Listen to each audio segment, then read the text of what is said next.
नमस्कार सर. नमस्कार जी, बोला. नमस्कार. स्वातंत्र्य दिनाच्या आणि जन्माष्टमीच्या तुम्हाला सगळ्यांना शुभेच्छा देते अगोदर. वा, धन्यवाद आणि तुम्हाला देखील. अ, तर माझा प्रश्न असा आहे, ओके.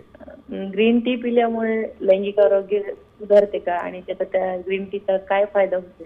अच्छा, म्हणजे ग्रीन टीचा आणि तुमच्या लैंगिक आयुष्याचा काही संबंध आहे का? काय संबंध आहे का आणि त्याचा अच्छा काय अच्छा फायदा अच्छा. होतो? नक्कीच नक्कीच, खूप खूप सुंदर तुम्ही प्रश्न विचारला आहे. कारण आपण बऱ्याचदा पाहतो, आपण कोणाकडे गेलं की मला ब्लॅक टी पाहिजे, मला ग्रीन टी पाहिजे, मी डायटिंगवर आहे असं म्हणतात, बरोबर आहे? तर हो ना. नक्कीच सांगूया, खूप छान प्रश्न आहे हा. आहे ना, तुम्ही नेहमी ऑब्झर्व करता ना हो. की मला आता शेपमध्ये यायचं आहे हो. किंवा मला आता त्या ठिकाणी वजन वाढवायचं नाही, हो. मी छान दिसलं पाहिजे. पण काय असतं या ग्रीन टीमध्ये? हां. ह्या ग्रीन टीमध्ये महत्त्वाचे घटक काय आहेत आणि हे तुमचं फॅट देखील कमी करतं. कसं बरोबर. करतं सांगूया आपण. नक्की.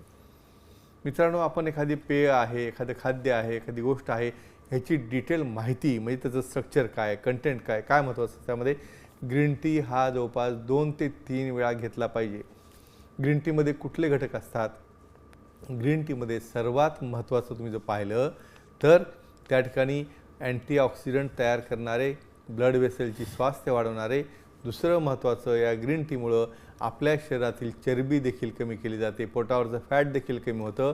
आणि हे कमी झाल्यामुळं काय होतं, आपोआपच इस्ट्रोजनच्या मात्रा ज्या वाढलेल्या असतात पुरुषांमध्ये त्या कमी होतात, ओबेसिटी कमी होते. ओबेसिटी कमी झाल्यामुळे टेस्टोस्टेरॉनच्या मात्रा वाढतात आणि टेस्टोस्टेरॉनच्या मात्रा वाढल्यामुळं तुमच्या अवयवाकडे जाणारा फ्लो वाढतो, कठोरता वाढते, स्टॅमिना वाढते. जसं पुरुषांमध्ये हे बदल होतात त्याच प्रकारे स्त्रियांमध्ये देखील हे बदल होत असतात.